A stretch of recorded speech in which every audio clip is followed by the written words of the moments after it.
E vamos agora a São Luís do Maranhão. É o momento da pergunta de Marcos Saldanha, da Rádio Timbira. Olá, professor Renato, colegas de bancada, Juraci.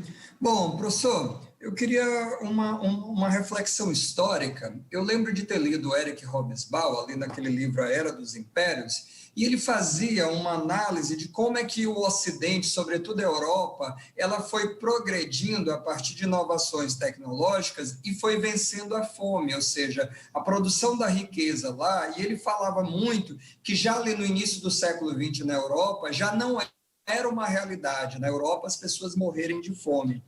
E aí você tem no Brasil, na América Latina, ainda no século XXI, a fome presente. Quer dizer, que caminhos nós tomamos, para além do que o senhor já falou, da questão da má distribuição de renda e tudo, mas do ponto de vista da tecnologia, que a gente não conseguiu fazer essa tecnologia chegar às pessoas que produzem e garantir alimento para vencer a fome no século XXI.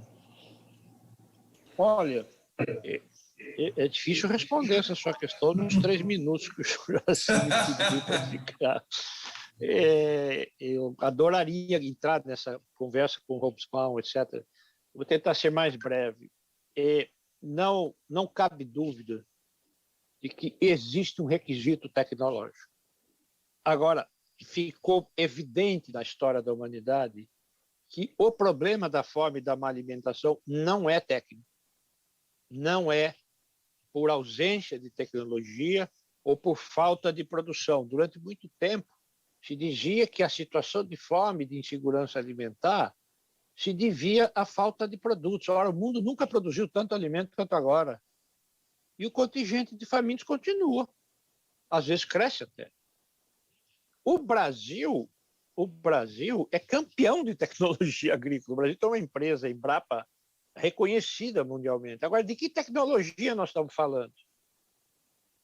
A Embrapa é muito diversa, né? A Embrapa ela tem várias linhas, algumas muito interessantes. Só que a Embrapa mais prestigiosa é a Embrapa da soja, do milho transgênico e da pecuária de larga escala. Ora, isso está na base desses enormes volumes de produção, dos milhões de toneladas, do país exportador, que tem 20 milhões de pessoas com fome. E mais, de um modelo de produção que está na base de um padrão alimentar que gera obesidade e sobrepeso e acolado com os ultraprocessados. Enfim, o mundo passou, a partir dos anos 50, pela Revolução Verde. Se dizia na época que a Revolução Verde era uma iniciativa de levar inovação técnica, sobretudo para pequenos agricultores. Ela começou na Índia, né, com a produção de trigo. E aí entrou o pacote, melhoramento de semente, a oferta de alguns equipamentos. Está tudo muito bem, ninguém é contra inovação. Só que esses processos eles vão rapidamente caminhando na direção de serem apropriados pelas grandes corporações, pelas grandes empresas.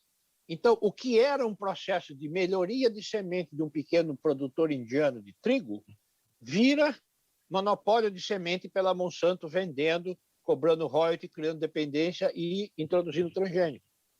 É a Revolução Verde. Foi para essa direção. Hoje, agora há pouco, eu estava num outro debate, exatamente falaram isso. O fracasso da tentativa de introduzir a Revolução Verde na África, como se fosse uma resolução. Então, a pergunta não é que não, do meu ponto de vista, a questão não é tanto que não tem tecnologia, é de que tecnologia nós estamos falando e para quem. Essa tecnologia tão saudada é a do gás de efeito estufa, é a da mudança climática, não é? Então, é parte dela, não estou dizendo todo, né? Então, o que eu acho que a gente tinha que pensar existem formas distintas de você gerar alimentos, que são mais sustentáveis, mais respeitosas da biodiversidade, mais adaptadas culturalmente e ao ambiente que vive. E nesse sentido, é possível ter alimentos para todos, que podem não ser as milhões de toneladas de soja, e tomara que não seja. A gente sabe o dano que isso causa. Agora, de fato, o fator que determina a fome é acesso. é falta de acesso.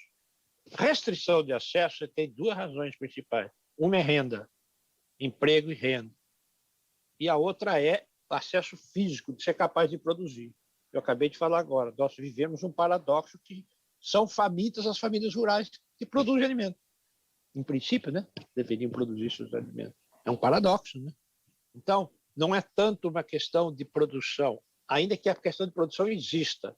Não estou negando que exista, mas existe em outros termos, não nos termos definidos pelo agronegócio brasileiro. Temos que produzir mais toneladas, mais toneladas, mais toneladas. Não, a gente tem que produzir arroz, feijão, verdura, fruta, carne de bode, se quiser, enfim, nessa forma, em formas que sejam sustentáveis e socialmente justas. Eu vou dar um exemplo, o Joaci que me perdoe, mas eu não posso deixar de dar, porque eu estou falando com nordestinos. Eu estava aí, no Nordeste, fazendo pesquisa de campo.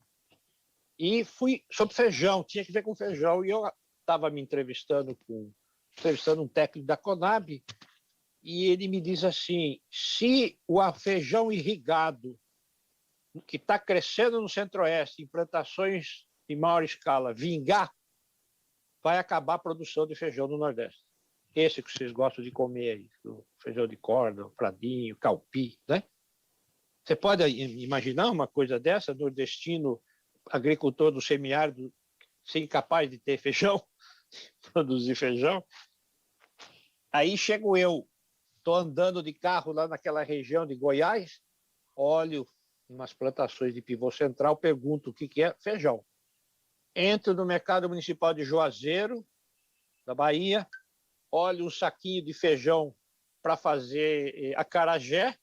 A baiana que estava do meu lado, minha amiga, disse: olha lá, feijão de acarajé. Eu falei: o que é feijão de acarajé? É um que vem cortado no meio, descascado.